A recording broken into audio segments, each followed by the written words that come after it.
ধর্ষণ খুন সহ নারী নির্যাতনের ঘটনায় ইতিমধ্যেই রাজ্যের নানা প্রান্তে ছড়িয়ে পড়া আতঙ্কের জেরে এবার সীমান্ত শহরে নারীদের নিরাপত্তা সুনিশ্চিত করতে বাম ছাত্র সংগঠন এসএফআই বিশেষ আত্মরক্ষার কৌশল শেখানোর উদ্যোগ নিয়েছে, যেখানে এলাকার সকল বয়সের মেয়েদের নিরাপত্তায় কিভাবে আত্মরক্ষা করতে হবে তার পাঠ শেখানো হচ্ছে।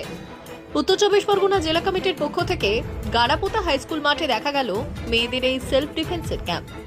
মেয়েদেরকে আত্মরক্ষার প্রাথমিক কৌশলগুলো সম্পর্কে প্রশিক্ষিত করার উদ্দেশ্যে এই ধরনের ক্যাম্প করা হচ্ছে বলেও জানানো হয় সংগঠনের তরফে। এসএফআই নেতৃত্বদের কথায় বর্তমানে রাজ্যে মেয়েদের বিরুদ্ধে সংগঠিত অপরাধ এখন নিত্য নৈমিত্তিক ঘটনা। পুলিশের ভূমিকাও এসব ক্ষেত্রে উল্লেখযোগ্য নয়। মেয়েদেরকে নিজেদের সুরক্ষার ব্যাপারে সচেতনতা বাড়াতে এবং নিজেদের আত্মরক্ষার ব্যাপারে স্বাবলম্বী করে তুলতে এই ধরনের ক্যাম্প করার সিদ্ধান্ত।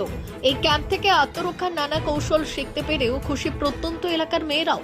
ছোট থেকে বড় সকলেই প্রতিপক্ষ বা বিপদের সম্মুখীন হলে মুহূর্তেই ধরাশায়ী করে নিজেকে কিভাবে রক্ষা করতে পারবে সেই বিষয়ে সুকৌশলী হয়ে উঠতে পারছে এই প্রশিক্ষণের মাধ্যমে।